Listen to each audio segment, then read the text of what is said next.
సీతక్క తెలంగాణ తల్లి 2014 జూన్ 2 నాడు మిగులు బడ్జెట్లు ఉన్న రాష్ట్రం ఉన్నప్పుడు ఆ విగ్రహం ఉండేది. ఇప్పుడు అప్పుల పాలైన తెలంగాణ లాగా ఈ విగ్రహం ఉందని ప్రజలు అంటున్నారు అధ్యక్ష. తెలంగాణ ప్రజలు ముఖ్యంగా తెలంగాణ ప్రజలు రాతలు మార్చాలి కానీ తెలంగాణ తల్లులు మారుస్తూ ఒక్క నిమిషం ఆగండి, మాట్లాడేటప్పుడు ఆగండి, నేను మాట్లాడతాను, కేకలు పెడతాను.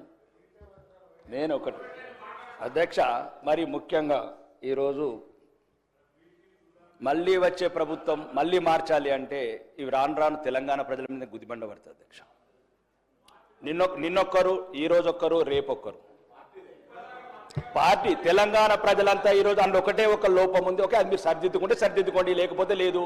ఈ ఒకటి మంత్రి గారు, మీరు గౌరవనీయ మంత్రులు, అదొక్కటే మీరు చేసిన పని ఆ హస్తం పెట్టుట్లా తెలంగాణ ప్రజలంతా కాంగ్రెస్ తల్లి అంటున్నారు అధ్యక్ష. బహిరంగంగా చెప్తున్నా, వాళ్ళు చెప్తలేరు. నేను ఏం చెప్తున్నాను అధ్యక్ష, అదొక్కటి లేకుండా బతుకమ్మ లాంటి మన బతుకమ్మ తల్లిని పెడితే బాగుండేది. ఆ చేతి అధ్యక్ష, నేను మాట్లాడి అందమంతం సమానం. ఒకటి ఓకే వాళ్ళ విషయం అధ్యక్ష. రెండోది, ఇక ఇప్పుడు ఈ కార్డు, ఒక్క నిమిషం, ఈ కార్డు శాసనసభను ఇచ్చిందా లేదా సార్ అధ్యక్ష? నాకు నేను శాసనసభ్యున్నా కానా? తెలంగాణ శాసనసభల 6 ప్రజలు ఎన్నుకున్న ప్రజాప్రతినిధినా కానా? ఒకటి ప్రోటోకాల్ అధ్యక్ష, ఇదే లేనప్పుడు మాట్లాడటం ఎందుకు? శాసనసభ్యులమే కానప్పుడు మాట్లాడటం ఎందుకు? గౌరవనీయులు, మీరందరంటే గౌరవం, మీరంటారంటే అభిమానం, మీరంటే అభిమానం, కానీ మీరు కూడా అభిమానం చూపించాలి కదా అధ్యక్ష. ఇప్పుడు మీరంటే గౌరవం అధ్యక్ష, మంత్రులంటే అభిమానం, మంత్రులంటే గౌరవం, సాటి శాసనసభ్యులంటే గౌరవం, కానీ వాళ్ళు మమ్మల్ని గౌరవించకపోతే మేమెట్లా గౌరవించాలి అధ్యక్ష? నేనేమంటున్నాను అధ్యక్ష, ఈ దక్షిణ తెలంగాణ నిధులు దోసుకోపోతున్నారు, అభివృద్ధి లేదు, అధికారం లేదు, అవమానం. ఇంకెందుకు అధ్యక్ష మేము ఇక్కడ ఉండడం? ఏదో మీ ప్రజల జీతాలు తీసుకున్నందుకు అధ్యక్ష. మేము దయచేసి అధ్యక్ష, మీరు కన్న తండ్రి ఈ శాసనసభ, వాళ్ళైతే బయట ప్రభుత్వంలో. ఇగో మా సీతక్క గౌరవనీయ మంత్రి గారు సమాజం అని చెప్పి ఉద్యమంలోకి వెళ్ళొచ్చి ఈరోజు శాసన వ్యవస్థలో మంత్రి అయిన అక్క, మాకు 5 కోట్లు ముంత, కాంగ్రెస్ వాళ్ళకు బిందెలు. ఏమక్క సమాజం అన్నావు కదక్క, ఎటువైందక్క? ఒక నిమిషం ఆగండి, నేను ఇది రుజువులతో చెప్తున్నాను అధ్యక్ష. అడుగడుగున అవమానాల పాలు చేస్తున్నారు. అభివృద్ధి లేదు, అధికారం లేదు, ఉల్టా అవమానం. ప్రతి అధికార వ్యవస్థని ప్రలోభ పెడుతున్నారు. ఒక్క నిమిషం, నేనే తప్పు ఒప్పుల గురించి కాదు అధ్యక్ష. గౌరవ శాసనసభ్యులు వారికి ఉన్న ఆవేదన చెప్పడం జరిగింది అధ్యక్ష. నేను మీ ద్వారా కోరుతా ఉన్నాను అధ్యక్ష, డెఫినెట్లీ మీ ఆవేదన ఉంది, కానీ స్పీకర్ గారికి ఈ విధంగా don't attribute, it will be attributing to the respected chair.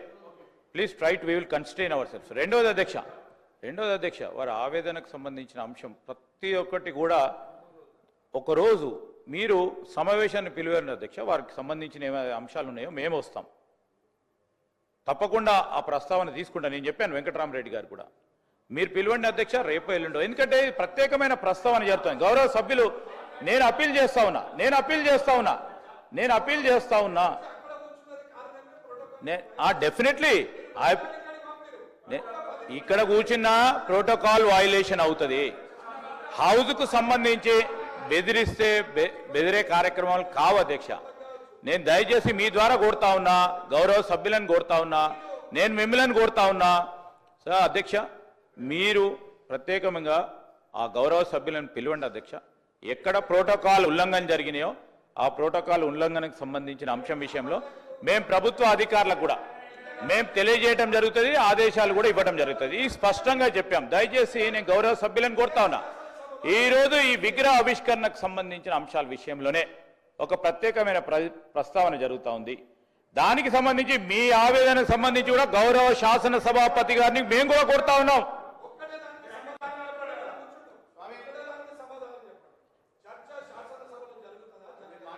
ఇప్పుడు సార్ ఇది అనేక సందర్భాల్లో చూసినాం అధ్యక్ష, మేము కూడా అనేక సందర్భాల్లో అనుభవించినాం, మీకు తెలుసు. ఈ రోజు ఒక్కసారి రెండు సార్లు ఇక్కడ కూర్చున్న చాలా మంది శాసనసభ్యులు చాలా సందర్భాల్లో ఇక్కడ కూర్చున్నాం, ఇక్కడ కూర్చున్నాం, అక్కడ కూర్చున్నాం, అక్కడ కూర్చున్నాం, ఇక్కడికి వచ్చినాం.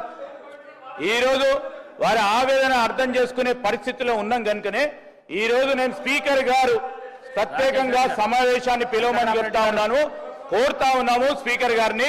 స్పీకర్ గారు మీరు మీ ఛాంబర్లో గౌరవ సభ్యులు ఎక్కడైతే ఎవరికైతే తప్పకుండా ప్రోటోకాల్ ఉల్లంఘన ఎక్కడ జరుగుతా ఉందో ఆ ఉల్లంఘనకు సంబంధించిన అంశం విషయంలో మీరు ప్రస్తావన చేయండి. మేము ప్రభుత్వ పరంగా మేము తప్పకుండా దాన్ని సరిదిద్దుకునే అవకాశం తీసుకుంటాము. ఈరోజు మేము చెప్తా ఉన్నాం అధ్యక్ష, అనేక సందర్భాల్లో వారు పాపం కొత్తగా వచ్చిండ్రు శాసనసభ్యులు, అనేక సందర్భాల్లో మీరు చూసిండ్రు, అటున్నాం ఇటున్నాం, మేము కూడా ఆవేదన చెందినాం. కానీ సభా సాంప్రదాయాలకు అనుగుణంగానే నడిచినాం, ఎక్కడ కూడా ఇబ్బంది లేదు. నేను గౌరవ శాసన సభ్యులను కోరుతా ఉన్నా, ఇది ఒక ప్రత్యేకమైన ప్రస్తావన, ప్రత్యేకమైన అంశం పైన స్టేట్మెంట్ కు సంబంధించి ఈ రోజు మీరు అనుమతించడంతో ఆ స్టేట్మెంట్ కు సంబంధించిన అంశాలను ప్రస్తావన చేయడానికి అవకాశం ఇచ్చిండ్రు.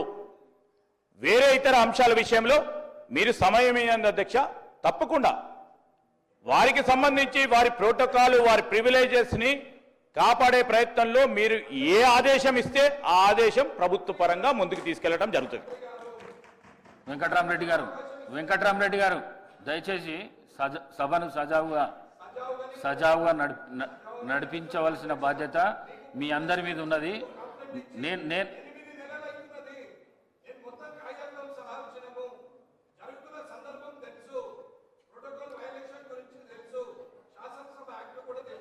మీకు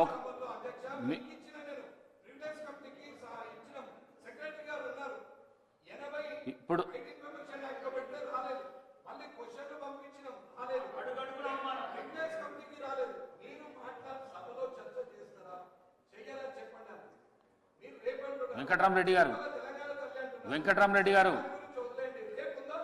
వెంకట్రామరెడ్డి గారు రాకేష్ రెడ్డి గారు ప్లీజ్ కూర్చోండి, ప్లీజ్ కూర్చోండి.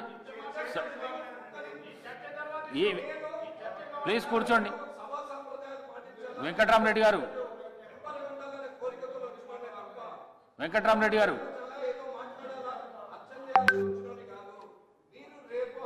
రాకేష్ రెడ్డి గారు కూర్చోండి. రాకేష్ రెడ్డి గారు కూర్చోండి.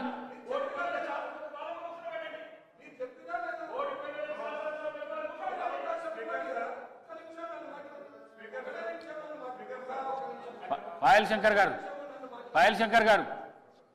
గారు మీరు మాట్లాడండి. అర్థమవుతున్నాం. పాయల్ శంకర్ గారు మాట్లాడండి. మీరు కూర్చోండి. వెంకట్రామరెడ్డి గారు ప్లీజ్. ప్రభుత్వం నుంచి సరి అయిన రీతిలో సమాధానం ఇచ్చి తృప్తిపరచాల. సభ్యులు అనేక సందర్భాల్లో వెంకటరమణారెడ్డి గారు కానీ రాకేష్ రెడ్డి గారు కానీ సందర్భం ఒకటైనప్పటికీ ఆలోచన ఆవేశం కాన్స్టిట్యున్సీలో జరుగుతున్నటువంటి అవమానాలు ఈ సభ దృష్టికి తప్ప మిగతా ఎవరికి చెప్పగలుగుతాం? మీరు ఈ సభకు తండ్రి లాంటి వారు, సభకు తండ్రి లాంటి వారు. మీరు ప్రభుత్వానికి స్పష్టమైనటువంటి డైరెక్షన్ ఇచ్చి ప్రభుత్వం నుంచి స్పష్టమైనటువంటి ఒక ప్రకటన రావాలి.